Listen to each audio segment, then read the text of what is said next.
वो घड़ी आ ही गई पुत्र, जिसकी तुम बड़ी उत्सुकता से प्रतीक्षा कर रहे थे। मेरे भी जीवन की अनमोल घड़ी, तुम्हारे जीवन की अद्भुत घड़ी पुत्र। जो भी इस चमत्कार को देखेगा भूल नहीं पाएगा, और जो भी इस चमत्कार की चर्चा सुनेगा सिहर उठेगा। रहते महाप्रलय तक आज की इस प्रदर्शनी की चर्चा रहेगी। चलो पुत्र।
हे देवर्षि, पुत्र प्रहलाद अग्नि में प्रवेश करने जा रहा है।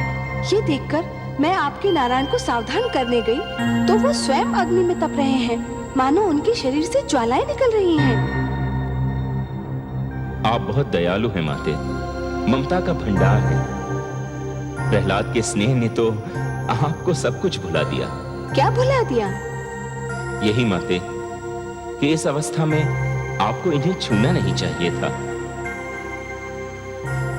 आपको तो याद ही होगा माते, इसी प्रकार इसी अवस्था में एक बार कयाधु ने पुत्र प्रहलाद को छू लिया था। उसके तो हाथ भी जल गए थे। हाँ, मैं तो सचमुच व्याकुलता में भूल ही गई थी।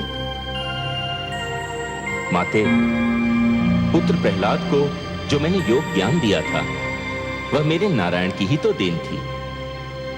जब उसे इस अवस्था में कोई नहीं छू सकता तो मेरे नारायण तो योगेश्वर हैं, योग का स्रोत है, योग का आधार है, योग के आदि और अंत हैं, स्वयं योग हैं। इस अवस्था में तो आपके अतिरिक्त उनके कोई निकट भी नहीं पहुंच सकता। परंतु हे देवर्षि, मैं तो इनको प्रहलाद पर आए संकट के विषय में बताना चाहती थी। वही समस्या लेकर तो मैं भी आया था माते। मैं भी यही बताना चाहता था, परंतु नारायण को इस अवस्था में देखकर लगता है कि मुझे मेरी समस्या का समाधान मिल गया, मुझे मेरे प्रश्न का उत्तर मिल गया माते। मेरी तो सारी शंकाएं मिट गईं। नारायण नारायण।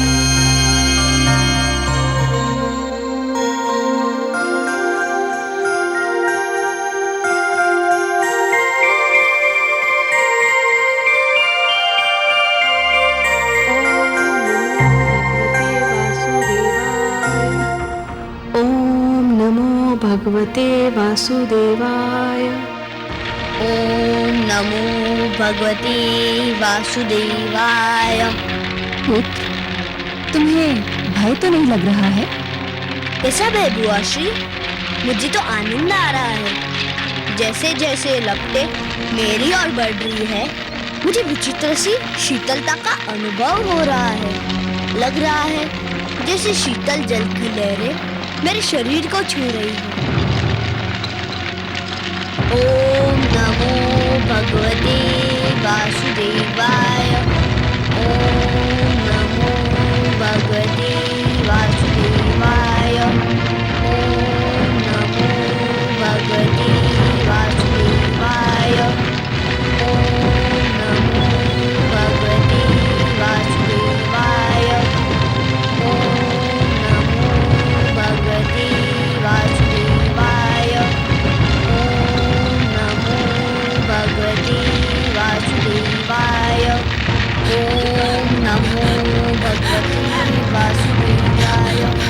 ओम नमो भगवते वासुदेवाय।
तुम्हें तो अग्निदेव ने वरदान दिया था, ये कैसे हो गया? प्रहलाद की मायावी शक्तियों ने के वरदान को मात दे दी। किसके मंत्र की शक्ति के आगे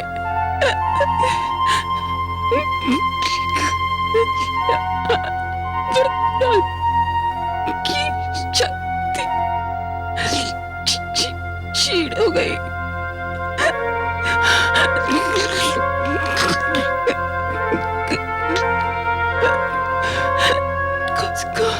उसका जीवन नहीं छोड़िएगा, जीवन नहीं छोड़िएगा माताश्री। हमको भी मार डालेगा। नहीं,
विष्णु ने मेरे भ्राता श्री हिरण्याक्ष की हत्या की थी और तूने मेरी बहन सिंगिका की हत्या की।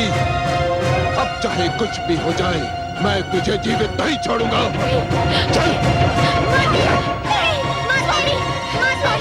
स्वामी मेरे पुत्र को छोड़ दीजिए स्वामी।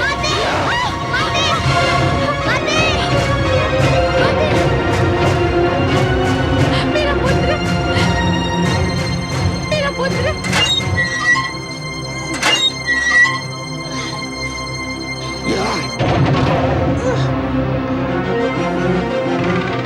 सेनापति,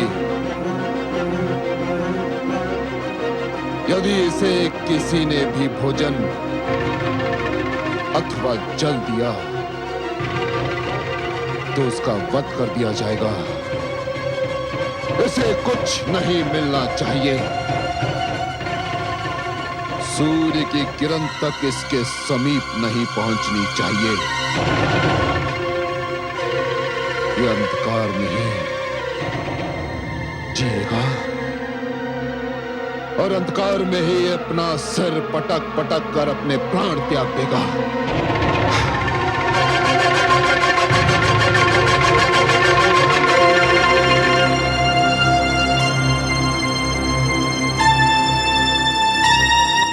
देखा आपने महादेवी, सिंहिका को अपनी भूल का विस्मरण हुआ और उसका दंड भी मिला।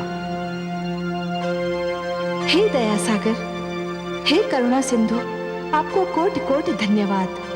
आपने मेरे पुत्र की रक्षा की। महादेवी, अग्निदेव ने जो अग्नि प्रज्वलित की थी उसमें सोना भी था और कोयला भी। प्रहलाद सोना था जो तपकर कुंदन बन गया और सिंहिका कोयला थी जो जलकर राख हो गई। मैं वास्तव में बहुत प्रसन्न हूँ कि अग्निदेव ने सिंहिका को जलाकर भस्म कर दिया। केवल सिंहिका को नहीं महादेवी, सिंहिका के रूप में इस अग्नि ने पाप, खोट, असत्य और अहंकार को जलाकर भस्म कर दिया। इस अग्नि ने तो समस्त संसार के तन मन का सारा मैल जलाकर राख कर दिया। सिंहिका तो जलकर भस्म हो गई, पर अपने पीछे एक इतिहास छोड़ गई। कैसा इतिहास कमल नयन? सिंहिका अग्नि में जलकर होलिका बन गई। उसका सिंहिका नाम भुला दिया जाएगा महादेवी। इतिहास उसे होलिका कहकर पुकारेगा। एक नई परंपरा जन्म ले चुकी है महादेवी।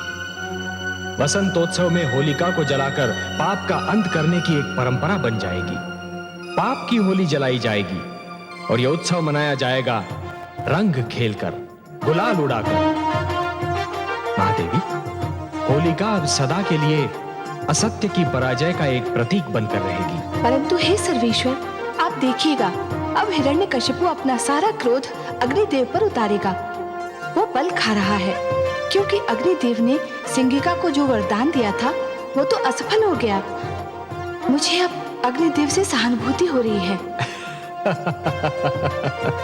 महादेवी, जिस प्रकार अग्नि इस्पात को गला तो सकती है परंतु जला नहीं सकती, उसी प्रकार हिरण्यकशिपु देवताओं को आतंकित तो अवश्य कर सकता है परंतु वो उन्हें मार नहीं सकता। इसीलिए तो मैंने मोहिनी रूप धारण करके देवताओं में अमृत बांटा था कि सारे देवतागण जन्म और मृत्यु के चक्र से बाहर निकल आए।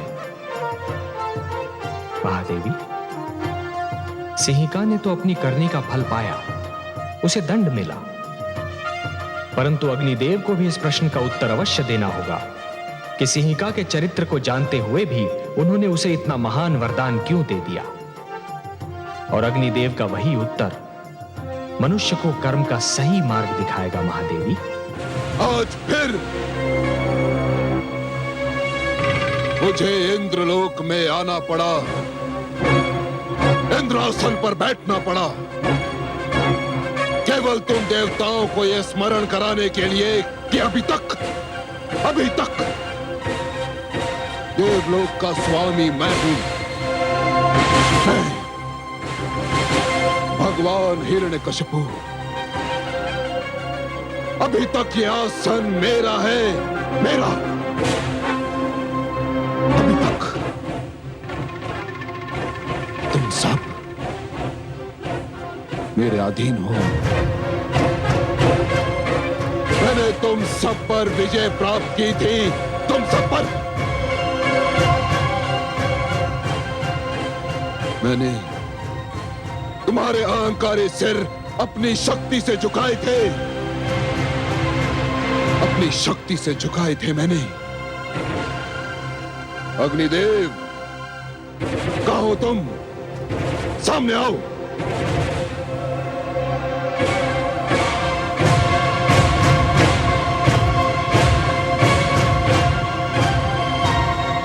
तुम स्वयं को देवता कहते हो, स्वयं को श्रेष्ठ समझते हो। धिक्कार है तुम्हारे देवता होने पर, धिक्कार है तुम्हारी शक्तियों पर, धिक्कार है तुम्हारे वरदान पर। क्या लाभ है तुम्हारे देवत्व से? क्या लाभ है तुम्हारे वरदान का? अग्निदेव, तुमने मेरी बहन सिंगिका को वरदान दिया था कि अग्नि उसे क्षति नहीं पहुंचा सकती, किंतु तुम्हारा तुच्छ और क्षीण वरदान परीक्षा का पहला आघात भी सहन न कर सका, पहला आघात भी नहीं। और मेरी बहन जलकर भस्म हो गई, केवल तुम्हारे कारण अग्निदेव, केवल तुम्हारे कारण। मेरी बहन ने तुम्हारी उपासना की थी और तुमने यह फल दिया उसका। अग्निदेव, यह फल दिया। हे असुरराज, मैंने वरदान देते समय सिंहिका को चेतावनी दी थी। कैसे चेतावनी? मैंने उसे सावधान कर दिया था, इस वरदान का दुरुपयोग ना किया जाए, नहीं तो यह अपना प्रभाव खो बैठेगा। मैंने सिंहिका की तपस्या से प्रसन्न होकर उसे यह वरदान आत्म सुरक्षा के लिए कवच के रूप में दिया था। इसे शस्त्र के रूप में किसी का वध करने के लिए नहीं। सिंहिका ने इसे अपने कवच के स्थान पर प्रहलाद की हत्या करने वाला शस्त्र बना लिया और वह प्रभावहीन हो गया।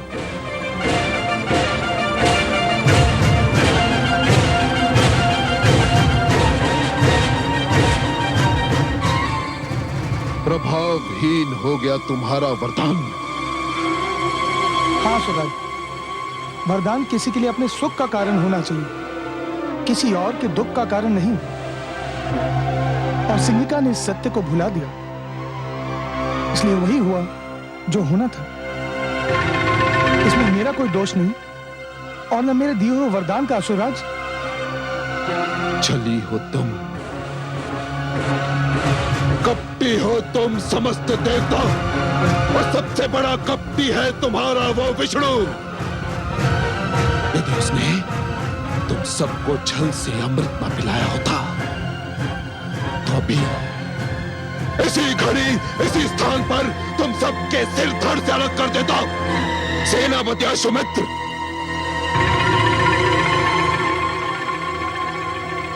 आ गया भगवान। ले जाओ इन समस्त देवताओं को और डाल दो इन्हें कारागार में, जहां ये भी प्रहलाद की भांति अन्न और जल के लिए तरसते रहे, आजीवन सड़ते रहे। ले जाओ। आपकी आज्ञा का पालन होगा। सैनिकों, ले चलो इन देवताओं को। ठहरो, ऐसे नहीं, वैसे ले जाओ जिसके ये देवता योग्य हैं। भेड़ बकरियों की भांति हाँकते हुए ले जाओ इन्हें। चलो। हाँ। चलो।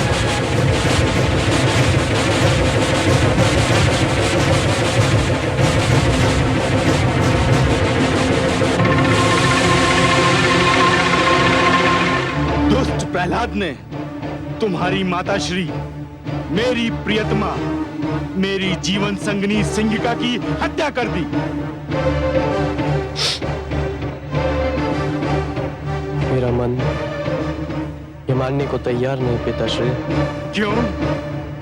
क्या तुमने अपनी आंखों से उन्हें विवशता से तड़प तड़प कर जलते और मरते नहीं देखा? देखा था पिताश्री, देखा था,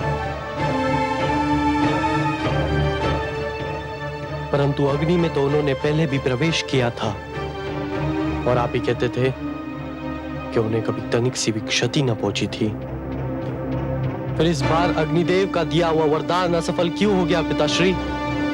इसलिए कि इस बार वो अकेली नहीं थी, प्रहलाद भी था उसके साथ। प्रहलाद के पास मायावी शक्तियां हैं, वो सिंगिका का वध करना चाहता था। उसने अपनी मायावी शक्तियों से उसका वध कर दिया।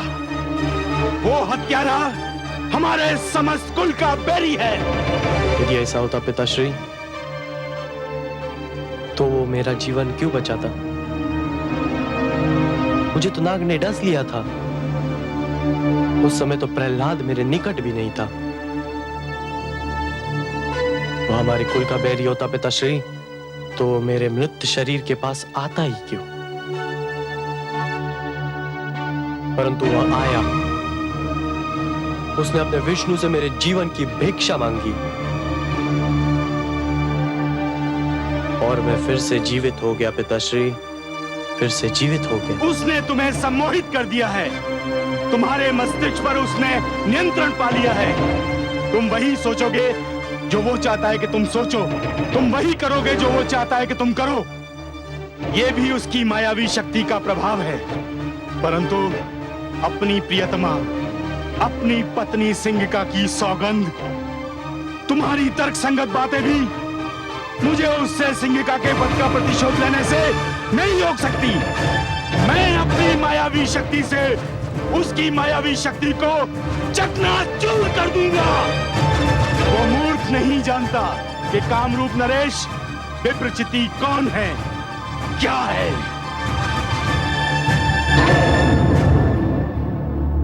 पिताश्री, नारायण नारायण। स्वागत है देवर्षि, आपका स्वागत है। आज हमें कैसे स्मरण किया? आपका स्मरण तो मेरे जीवन का उद्देश्य है, मेरे जीवन का सर्वस्व है। मेरा जीवन ही है लक्ष्मी नारायण। मेरा और कार्य ही क्या है? आपका स्मरण करना और आपकी चर्चा। बताइए, क्या समाचार सुनाने आए हैं? सृष्टि का कौन सा भेद, कौन सा समाचार, कौन सा रहस्य आपसे छिपा है लक्ष्मी नारायण? मैं तो बस अपनी एक उलझन सुलझाने, अपने एक प्रश्न का उत्तर पूछने आपकी सेवा में उपस्थित हुआ हूं। तो पूछिए ना। हे लक्ष्मी नारायण, आप माया के स्रोत हैं, माया का भंडार हैं, माया के रचयिता हैं।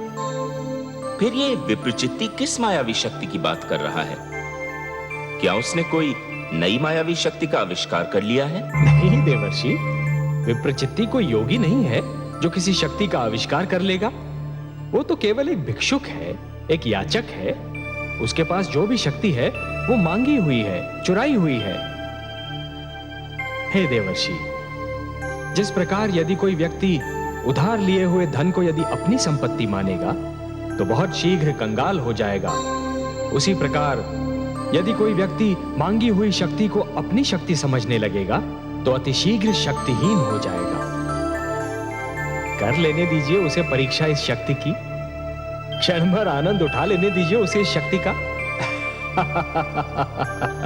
वो बेचारा क्या जाने कि जहां से उसे ये एक शक्ति मिली है वहां तो महान शक्तियों का भंडार है। देवर्षि, मैं विप्रचित्ति के इस क्षणिक आनंद को भंग नहीं करना चाहता। देखिए तो सही, वो मूर्ख कितना प्रसन्न हो रहा है।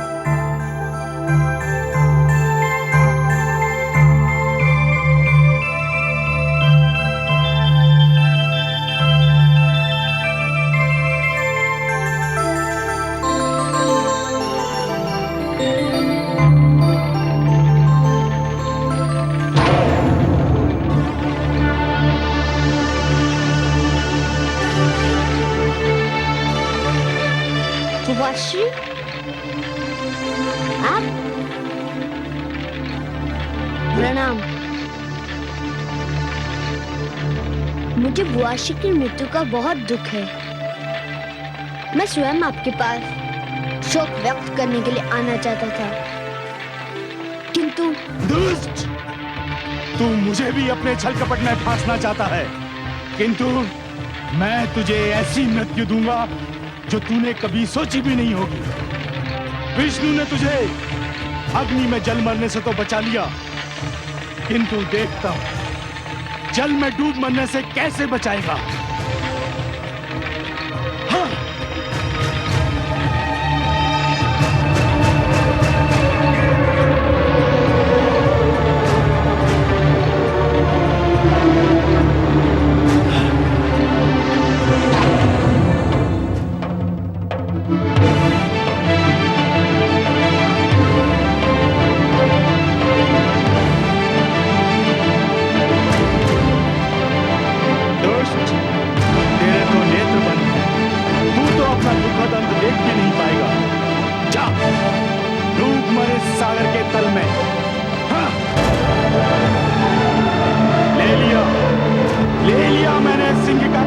का प्रतिशोध।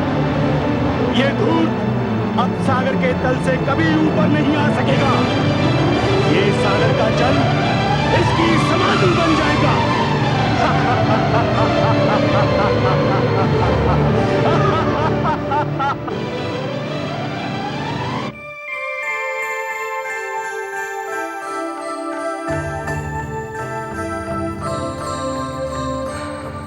क्या हुआ कमल नयन? आपका पुत्र प्रहलाद ननिहाल की यात्रा पर निकला है महादेवी। ननिहाल की यात्रा? कहाँ? आप भूल गई महादेवी, इस बार आपने सागर पुत्री के रूप में जन्म लिया है, तो सागर आपके पिता हुए और उनका घर प्रहलाद का ननिहाल ही तो हुआ। विप्रचित्ती प्रहलाद को सागर में फेंकने निकला है। पिताश्री नहीं जानते कि प्रहलाद को मैंने अपना पुत्र माना है। कुछ अनर्थ ना हो जाए, उसकी रक्षा कीजिए प्रभु। जैसी आपकी इच्छा।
जाने कौन है ये सुंदर बालक,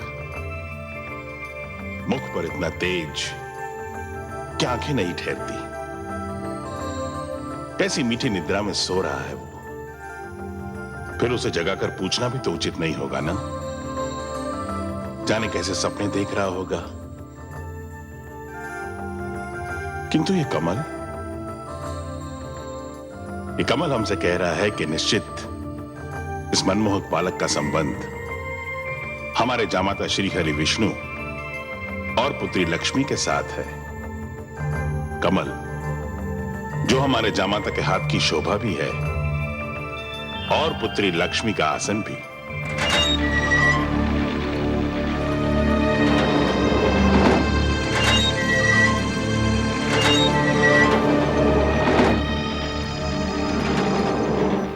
राजकुमार, प्रहरियो, शीघ्र इधर आओ।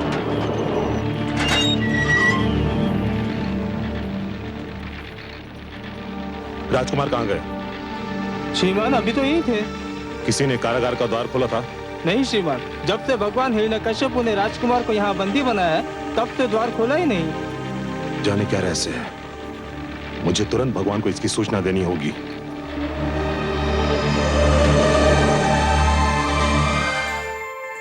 हे जनार्दन, इस समय आपका कमल कहाँ है? महादेवी, आपने अपने पुत्र प्रहलाद की रक्षा किए जाने की इच्छा प्रकट की थी ना? मैंने अपने कमल को उसकी शैया बना दिया। आपका पुत्र चैन से सो रहा है। मेरा पुत्र सकुशल तो है ना? महादेवी, जो सकुशल नहीं होते वो इतनी गहरी और मीठी नींद कहां सो पाते हैं। ऐसी निश्चिंत निद्रा तो केवल उन्हीं के भाग्य में होती है जो स्वयं को पूर्ण रूप से ईश्वर को समर्पित करते हैं। आप घबराइए नहीं, आपका पुत्र सकुशल है। विश्वेश्वर सत्य कह रहे हैं पुत्री। प्रणाम पिताश्री। प्रणाम है सागर देवता। प्रणाम। मैं आपका स्वागत करता हूँ। कमल को शैया बना देखकर ही मुझे अनुमान हो गया था कि उस पर सोए हुए बालक का संबंध अवश्य मेरे जामाता और पुत्री से होगा। बहुत गहरा संबंध है पिताश्री। प्रहलाद इनका भक्त है और मैंने उसे अपना पुत्र मान लिया है। तभी तो मैं सोच रहा था कि इतनी छोटी सी आयु में उसके मुख पर इतना तेज, इतना प्रताप कहां से आया। अब ज्ञात हुआ कि ये उसकी भक्ति भावना और तुम्हारे प्रेम का चमत्कार है। वो इस समय कहाँ है पिताश्री? अपने ननिहाल में है, नानी नाना के पास आया है। समस्त सागर संसार उसके अतिथि सत्कार में जुटा हुआ है।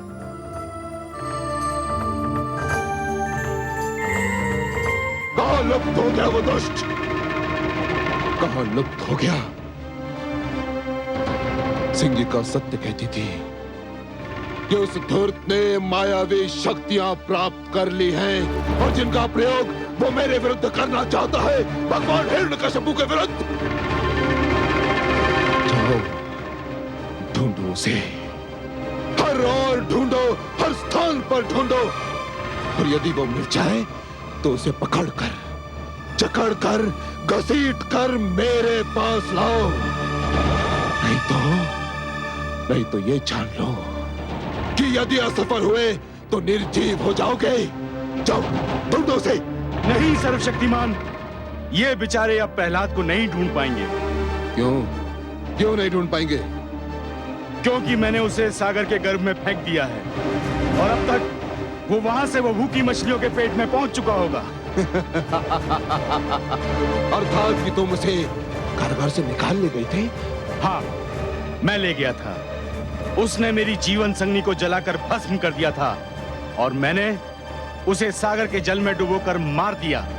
हत्यारे, दुष्ट, तेरे हाथ मेरे पुत्र के रक्त से रंगे हुए हैं। तुमने हर जतन करके देख लिया। जब तुम मेरे पुत्र का कुछ नहीं बिगाड़ पाए तो तुमने कायरों की बातें उस पर उस समय वार किया जबकि वो सो रहा था। तुमने मेरे पुत्र की हत्या की है। मैं तुम्हें कभी क्षमा नहीं करूंगी। हत्यारे हो तुम, हत्यारे हो तुम लोग, हत्यारे हो।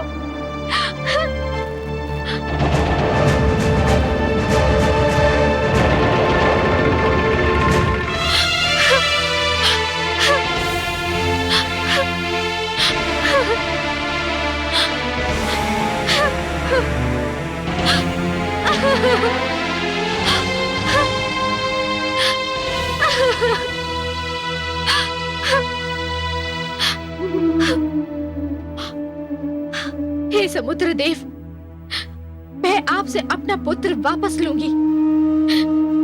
आपको मेरा पुत्र वापस लौटा नहीं होगा, लौटाना होगा मेरा पुत्र वापस। मेरा पुत्र, मेरा लाल,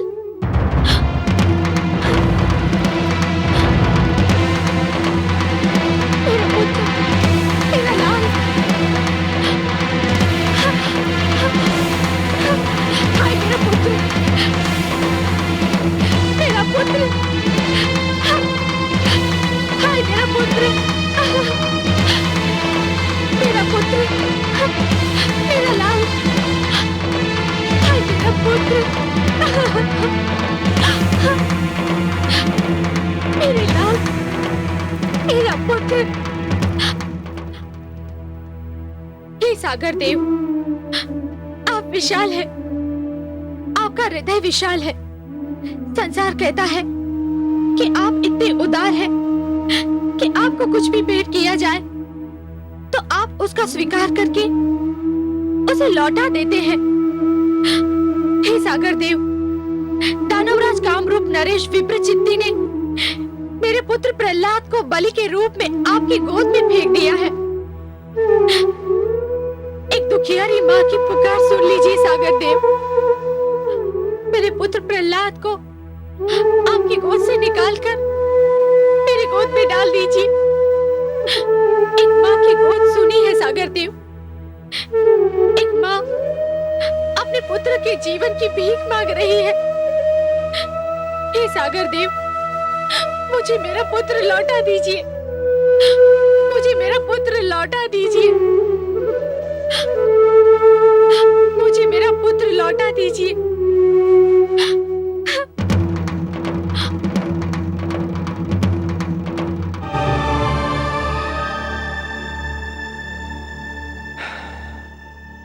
देखिए आपने विधि की विडंबना महादेवी। पुत्र अपने ननिहाल में चैन की नींद सो रहा है और अनजान माता समुद्र की लहरों से उलझ रही है। ममता इसी का तो नाम है कमल नयन।